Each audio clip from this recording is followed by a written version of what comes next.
but we're going to use Bitcoin. We're going to use the ordinals, which are the Bitcoin's version of an Ethereum NFT.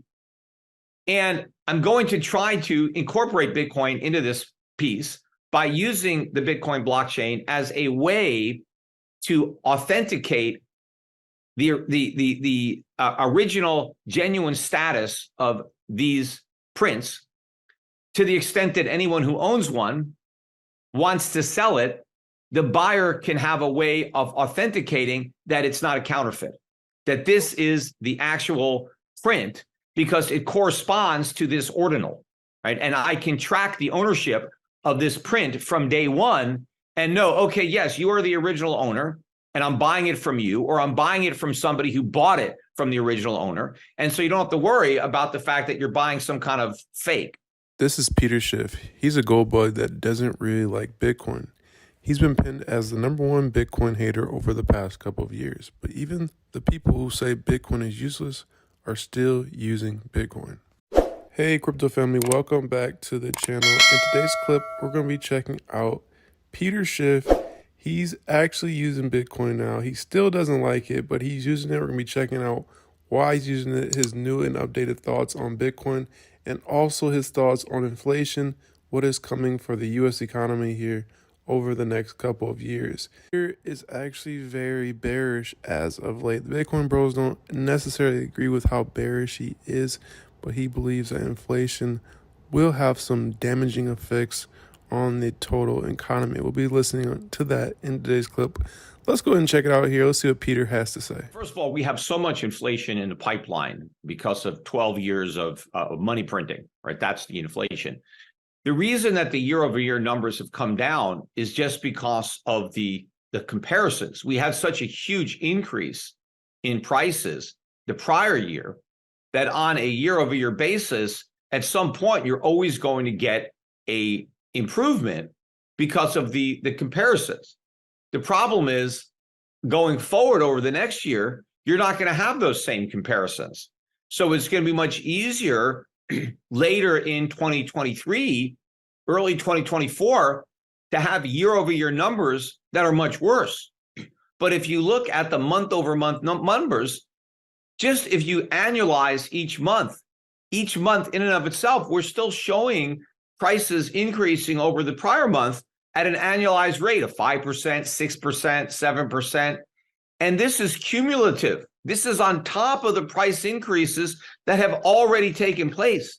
You know, people were complaining about, oh, prices went way up. Well, they keep going up. That means that the stuff is getting even more expensive. Prices aren't coming back down. We are not reversing any of the inflation from 2021, 2022. We're adding to it. And there is no path at all forward for inflation to come anywhere near 2% or stay there, right? Those days are long gone. We're permanently now back in a period where CPI, unless they find a way to completely redo the index again, so it can, hide the inflation to an even greater degree, we're looking at inflation at a minimum, probably 4, 5, 6% kind of trough, and then potentially much higher than that.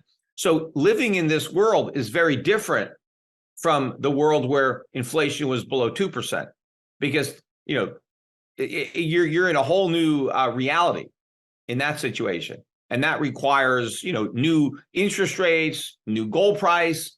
But when the US government is confronted with an interest rate that reflects that higher level of inflation, it's impossible to finance. Even right now, interest rates are about consuming almost $1 trillion a year. We're close to $1 trillion a year in interest in the national debt. When you and I had that conversation that you're talking about, it was maybe 300 billion a year. Now you're talking $1 trillion. In a couple of years, if the Fed has to keep raising rates, let's say they get to 6 or 7%, but more and more of the short-term debt has a chance to roll over. Plus, we have to add to that all this new debt that we're going to borrow.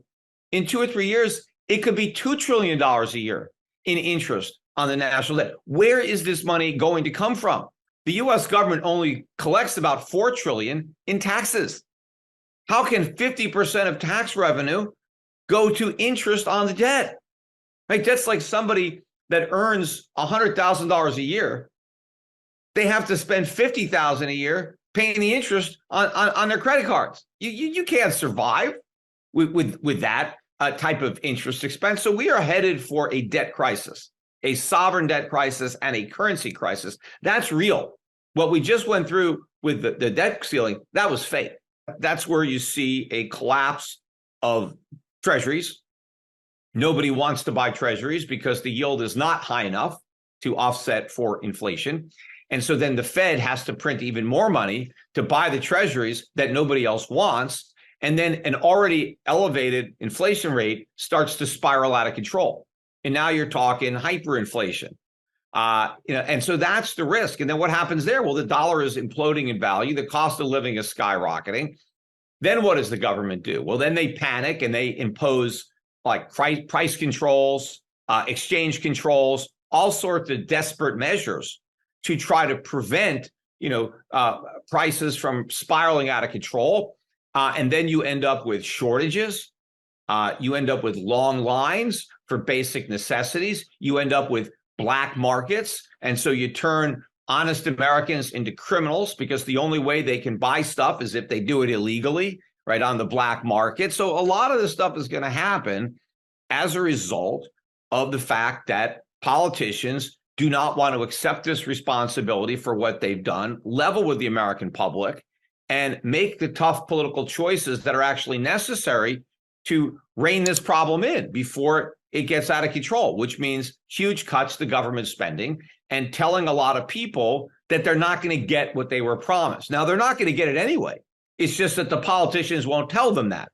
They're just going to inflate these obligations away. And so, yes, you're going to get your Social Security benefits. They just won't be worth anything when you receive them. But we're going to use Bitcoin. We're going to use the ordinals, which are the Bitcoin's version of an Ethereum NFT.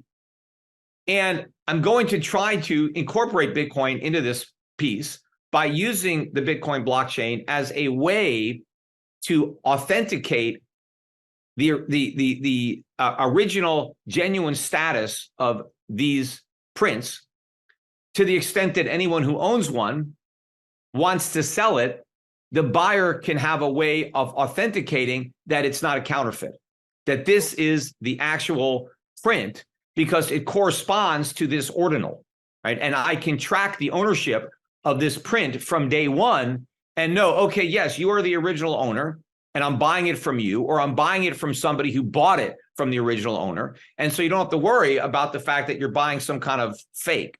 And so trying to find a way to use blockchain in a way that actually adds some type of value. And the reason I think that this is an opportunity for Bitcoin, assuming I am wrong about Bitcoin, I don't assume that, but there are a lot of people like you who assume that I'm wrong. I do believe that historically I could go down as the most wrong person on Bitcoin. I think right now within the Bitcoin community, I am the single best known Bitcoin critic. And I even asked ChatGPT, who is the biggest, most well-known Bitcoin critic in the Bitcoin community? And it said Peter Schiff. Right? Are you proud of, you proud of that? People know me. Huh? Are you proud of that? Yeah, yes, I am proud of that. Okay. I'm also the most well-known gold bug. I asked ChatGPT who is the most well-known gold bug in the world. And again, it came back with me. And so gold. GPT sometimes lies, though. Well, why would it lie? I mean, it doesn't have, it's not a human, right? It doesn't have emotion. But my point is this: if Bitcoin replaces gold, and I am the biggest gold bug, if Bitcoin succeeds, and I'm the most well-known early critic of Bitcoin, to have the only work of art that I commissioned, or the first, because obviously I can do it again, but to have the first work of art that I commissioned and the first set of ordinals, or any ordinal that I did and I put on a blockchain, if any of these things are going to have value in the future, if anybody's, NFT or ordinal. If anybody is going to create something that has value, it's going to be this. Because I'm basically saying in your face, Bitcoin, I'm basically holding up this bar gold. Well, it's not my arm. It's just a symbolic arm that is holding gold up in victory. Now, what if it turns out that I was wrong? Here is this old guy claiming that gold is supreme and it was just around the corner and it was destroyed by Bitcoin. And so here is something to commemorate, that. The holdout or whatever. So I think it can Thanks have for some watching value. all the way to the end of the clip. If you found any value, make sure to hit that like button, subscribe for more videos, and also if you haven't, check out the Bitcoin Bros Patreon. That'll be in the description below. And we also have a discount code for Glassnode for all your on-chain data needs. That'll be in the description below as well. So check those out. But thank you for watching again. My name is Aaron from the Bitcoin Bros. I'm out. I'll see you guys in the next one. Have a great rest of your day.